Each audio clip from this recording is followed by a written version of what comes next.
All right, this is Julie D, and today I am talking with Rob Schrembeck, who is the principal of Lee Eaton, and Julie Moran, who is the PTA president. Or is it for Lee Eaton, Julie? Yeah, or is it more than one school? Well, it is until May 6th. Then we have a swearing in ceremony for the next school. So I am actually moving on as PTA president at the middle school. And Katrina Jackson will be the PTA president at Lee Eaton. Wow, breaking news. Got the guard. Yeah, breaking news. I didn't know that. That's cool. So I brought you guys together today to talk about what's behind me, the project going on behind the Lee Eaton School, and it's for the construction of a new pavilion. But it's not just a pavilion going on. There's more going on here. So I brought you guys here to talk about the project. So Julie, you want to talk about like how this all started? Or I don't know, Rob, do you have the story of how it started? Did it start with you? I did, yeah, absolutely. Okay. All right, we'll start with you. This has been a long-term collaborative project with the PTA, Lee Eaton PTA, and when I became building principal, so that was about 5 years ago over at Lee Eaton, we said, it'd be great to have an outdoor learning center, pavilion for the kids, somewhere to go. Also, because our 5th and 6th graders still have recess outside, we thought it would be a great opportunity to have a structure also the kids could hang out, have some shade, and be able to just gather around and enjoy each other's company. So we started, we do yearly fundraisers, either Lee Eaton and PTA. So we started a fund then for the pavilion, and it's been an ongoing project for the last 5 years of setting some money aside each year to get enough to go ahead and do the project, because the project couldn't be done in steps. It was a all or nothing type of thing. They didn't want to have a pad poured for the pavilion and then a year later come and build the structure. So we've been saving pennies and finally had enough to go ahead and complete the project this year to get it going. So we're real excited to have it. Yes, so glad that it's finally coming to tuition. Yeah. What was the total cost that was raised? Well, the total pavilion cost is around like $18,000 or something like that. We got several different quotes back in, well, five years ago. Whomever was the PTA president back then started the ball rolling. I believe it was Stacy Lacey, maybe. It was. I think it was her. She got quotes from another construction company to build this structure, and it was very similar to the Ledgeview PTA, or that PTA put in over there, their pavilion. So it was very structured the same way because they put in Ledgeview's. So they went with that same builder, and then fast forward to the current date, that construction company was no longer able to build for us. So we had to get 3 more quotes, yada, yada, yada. And then we ended up with Oh Boy Construction, which surprisingly, they're a local Nordonia family as well. I believe they have a 2nd grader. I know they have a 2nd grader because he was on site yesterday over at Rushwood, I believe. So that was great. We're giving back to the local community, and they're helping us out by doing the pavilion. But they were able to meet us within our goal of what we raised. So we couldn't be any more happier about that. And they seem to be very, very on it. They told us when they're going to be, and they have told us if there's any hiccups along the way. So I'm very happy with where we're at currently. I like the company name too. Oh boy. How can you forget that? That's right. Well, that's great. The project is off to a good start. I mean, there was nothing, when I showed up yesterday morning, it was just grass and they were, putting down the line, what do we call that? Snap line or whatever. Yeah, Yep. so currently right now, we're in the holding pattern waiting for the county to come and inspect the little holes that they dug for the footers. And then from there, then we can proceed, which they should be out there today based off of any communication that was done yesterday. Yeah, they're getting ready. I think they're all geared up to go ahead and pour the footers today. Yeah. And So then the once, pavilion is going to be 20 by 30, I think you said, Julie. yep, Correct. 20, 30. And I know that there's, like you said, one at Ledgeview. I think there's some other elementary schools that have the pavilions as well. Yeah, Rushwood has a smaller version. At Ledgeview's is I think 30 by 40. Rushwood's is 20 by 30, I believe. So I mean, it's a nice place that even teachers can bring their classes out when it's a hot day inside the school. Oh, Since yeah. the lack of air conditioning, shade for recess, or anything that they want to do.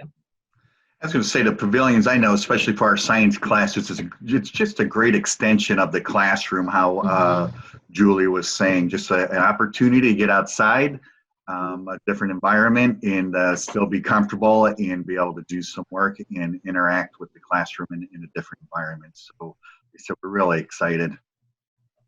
And from what I understand, Rob, this project is more than just a pavilion. There is. So we were pretty excited with being able to, again, through the fundraising, we're looking into something else to add with it. And because we do have recess all the time, we're looking at adding a Gaga Pit. And those are, you'll see those a lot at campgrounds or other playgrounds too, some community playgrounds. Those are those octagon or hexagon shaped structures that the kids go in and they have a ball and there's a game that they play, and it's kind of almost like tag within that structure, and they play a game and just have a lot of fun. It's where tag great game. Yeah, it's like tag and dodgeball come to meet inside a circle. It is, yeah, a Well, fun we'll game. have to get some examples to show people, maybe something similar that you guys are going to construct. Okay. Absolutely. And any sketches you have of the pavilion or the project, you can share those with me. Sure. I On can some send other those time. after our call. Oh, that'd be great. I Yes, can I'd even love to give see you that. I can even give you the link of, like the Gaga Pit. Great. I mean, it sounds like, like an entertainment pit. Yeah, well, I mean, the kids really love it because Super Games is for field day, what we bring in for field day. And they always have one, and it's always the hit of the field day. Kids love the Gaga Pit. Sometimes it's also named like Snake Pit. I think there's a few other names, but the Gaga Ball Pit is what the official title is. Yes. And I want to make sure, Joe touched on this a little bit on Facebook Live yesterday. The structure, the pavilion is being placed in a specific spot. So if voters in the district decide to vote on new schools, which hopefully, fingers crossed, like down the road, the pavilion is in a particular spot that it will not have to be torn down to build on the land, since we have tons of land at Lee Eaton. So just wanted to make sure that everyone knows that it's not, won't be torn down in 5-10 years. Right. There's a lot of pre-planning that goes into something like Yeah. this, as far as the location. And what we've also really like our Lee Eaton ball fields and the grassy area. We have a lot of community members that go ahead and use this for a lot of different reasons. We have the basketball courts that people use, the baseball fields. We have football that comes in and uses the grassy area right behind your left shoulder there as a practice. So the Pavilion also offers a great opportunity for families that are there with their kids or at baseball games or for the basketball to have a great place to hang out also. Have a lunch or maybe a dinner there and just enjoy what we have to offer also. Well, I guess we should make a comment just to remind everybody at this point, the playground is closed. And if the pavilion gets done before the stay-at-home order ends, then they wouldn't be able to use that as well. So I know. So, Julie, that's a great point. And it is, although there's the silver lining with all the school closures that we're still able to move forward with the construction, it is a little bit a disappointing spot too, because we're going to have this beautiful structure and at this point still need to maintain the social distancing. But we were happy we could still move forward with this. The original plan was to go ahead and have this built over spring break. So when the kids came back from spring break, it was going to be there and ready to use after spring break. And then obviously with the school closure, that pushed things back a little bit.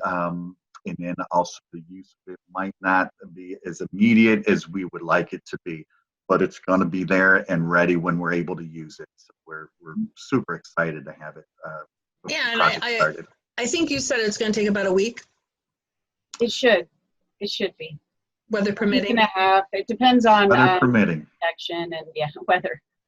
Yeah, I mean, sometimes you're waiting for them to inspect the holes. I mean, so sometimes it's kind of hard to plan for all that, but within a couple weeks for sure it'll be done. So it'll be nice, and who knows, maybe at the start of next month people could actually be allowed to use it. Hopefully. Fingers crossed, right? There's a lot of fingers being crossed lately. Yeah, absolutely. Julie, what type of fundraising activities did you guys do? All different kinds of activities to raise money for this? We tried several different ones, but we found out that, mainly we tried Hoops Mania. It's called an unfundraiser, just to say, hey, we're not going to have any fundraisers, just send us your money, that kind of thing. We've done mum sales, you name it. We tried to fundraise, but then also the school does a cookie dough fundraiser at the beginning of the year.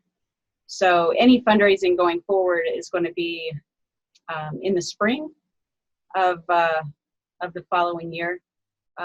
This coming school year, there should not be a fundraiser because just for the sake of the coronavirus hitting everyone's pocketbooks and things like that.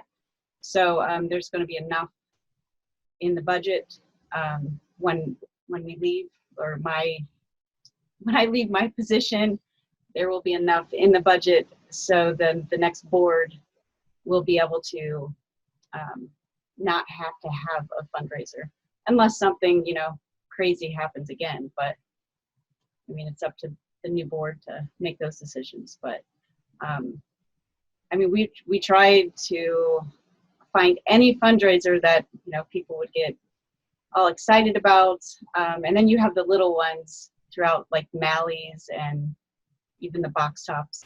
Everything adds up over time. So, but I did want to do a shout out when we were talking about waiting for inspections and everything like that. Yesterday we kind of ran into a snag, but I do want to say thank you to Councilman, I'm not really sure, it's Nick Magistrelli. Yes. And, yeah, he's council president. Yeah, and Jason Walters, he was a huge help. I don't know what his position is with the village. He's the service director. Okay, he was awesome. They kind of, they're on a skeleton crew just because of the coronavirus. So it seemed like they dropped everything and moved everything for us so that we could get the zoning certificate to the county so that the county can schedule to come out and look for the footers. So I just wanted to make sure that everyone knows that they helped us extremely move this project along. So that's it. Yeah, they've been very instrumental in this process, and I know I saw Nick yesterday on site, so it's really, like I said, the whole community really just coming together, getting this started up and be able to move forward with this even in these times. So it's been really awesome the way everyone has kind of come together and helped out to get this moving along. So it's fantastic. Yeah. Well, our Zoom call is running out of time, and I told you I wouldn't keep you long, and I think we covered everything. If you think of anything, you can always send me a note afterwards. Okay. And I can put it in my report, but thank you for taking the time out. And You're Rob, welcome. I'm very sad that Mary is on a Zoom call right now, so she can't go behind you with the saxophone. That would have been awesome. I actually hear her in the other room still talking. I thought we might have a chance to call her on in, but it's not looking like it's going to work out for you there, Jules. Maybe another day. Well, maybe she can come on next Friday for the chatting with Julie. Oh, yes. Yes. All right. Well, again, thanks for everybody. And, keep me up to date on the project.